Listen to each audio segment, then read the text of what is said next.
आज के lecture video में पुनः आपका स्वागत और अभिनंदन है। इस लेक्चर वीडियो में हम relationship between marginal cost and average cost के बारे में जानेंगे। सीमांत लागत और औसत लागत के बारे में जानेंगे कि इन्हें दोनों लागत के बीच में क्या संबंध है। इस बारे में आज हम इस लेक्चर वीडियो में सीखेंगे। छात्रों, एवरेज कास्ट और मार्जिनल कास्ट, इन दोनों के बीच में मुख्यतः हम देखें तो तीन तरह के रिलेशन होते हैं। नंबर 1, जब एवरेज कास्ट गिरती है तो मार्जिनल कास्ट एवरेज कास्ट की तुलना में कम होती है। गिरती दोनों हैं, एवरेज कास्ट गिरती है तो मार्जिनल कास्ट भी गिरती है, लेकिन एवरेज कास्ट की तुलना में मार्जिनल कास्ट कम गिरती है। When AC falls, MC is lower than AC. Number 2, दूसरा रिलेशन ये है कि जब औसत लागत एवरेज कास्ट कांस्टेंट हो जाए, स्थिर हो जाती है, तब सीमांत लागत मार्जिनल कास्ट और एवरेज कास्ट दोनों ही बराबर हो जाती हैं। When AC does not change, MC is equal to AC. Number 3 relation देखिए, जब एवरेज कास्ट बढ़ती हुई होती है तब मार्जिनल कास्ट भी बढ़ती हुई होती है, लेकिन एवरेज कास्ट की तुलना में मार्जिनल कास्ट हम देखें तो ज़्यादा तेजी से बढ़ती हुई होती है।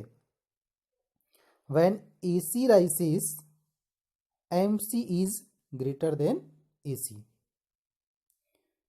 इन तीनों संबंध को हम एक रेखा चित्र के द्वारा, एक डायग्राम के द्वारा समझते हैं।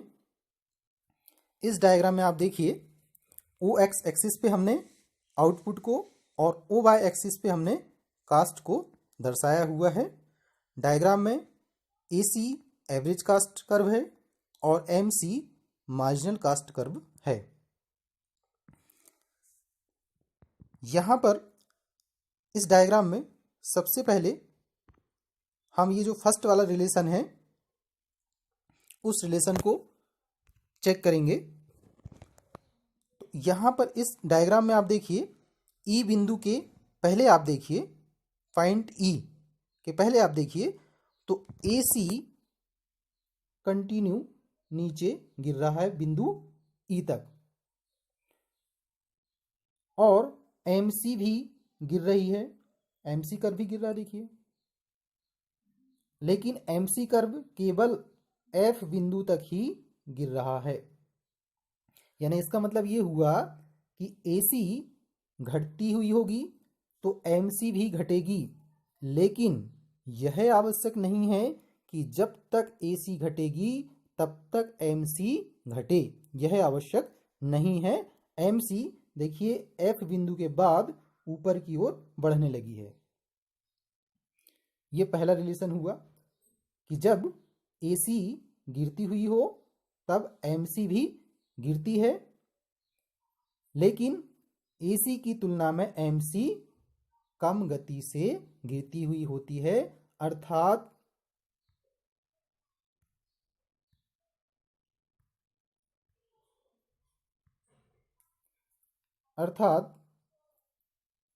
MC less than AC। यहाँ पर पहले संबंध में हम देखें तो MC कम है किससे? AC से। दूसरे रिलेशन को समझते हैं अब हम। दूसरा रिलेशन कहता है कि जब AC कांस्टेंट हो तब MC और AC दोनों बराबर होंगे। तो पॉइंट E पर देखिए आप, E पॉइंट पर MC कर्व जो कि F बिंदु से ऊपर की ओर उठता हुआ है, यहाँ से बढ़ते हुए ये E बिंदु पर AC को काटता है और E बिंदु के बाद वह ऊपर की ओर चला जाता है।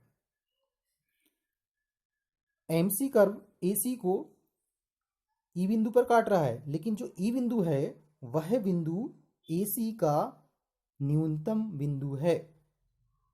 इसका मतलब ये हुआ कि MC AC को नीचे से काटता है और न्यूनतम बिंदु पर काटता है। इसलिए जो ई बिंदु है अर्थात कटान बिंदु है, उस बिंदु पर AC इक्वल टू MC है। दोनों ही ई बिंदु पर बराबर हैं। ये जो दूसरा वाला रिलेशन है marginal cost equal to average cost, यह भी हमने समझ लिया इस डायग्राम के द्वारा। अब थर्ड वाला जो रिलेशन है इसको आप देखिए, जो ये कहता है कि जब एवरेज कास्ट बढ़ती है तब मार्जिनल कास्ट भी बढ़ती है, लेकिन मार्जिनल कास्ट ज़्यादा तेजी से बढ़ती है। ई बिंदु के बाद आप देखिए तो ई बिंदु के बाद ये जो MC है ये तेजी से ऊपर की ओर बढ़ रहा है और AC यह भी बढ़ रहा है, लेकिन MC की तुलना में कम गति से बढ़ रहा है। अर्थात इस कटान बिंदु E के बाद MC और AC दोनों ही बढ़ते हैं, लेकिन MC AC की तुलना में तेजी से ऊपर की ओर उठता हुआ होता है। तो इस लेक्चर वीडियो में विद्यार्थियों हमने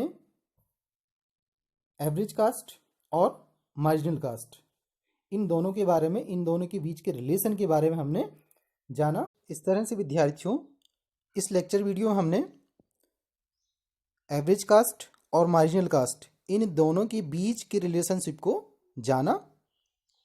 आप इसी तरह से मेरे लेक्चर वीडियो को देखते रहें और वीडियो को लाइक एंड सब्सक्राइब करना ना भूलें।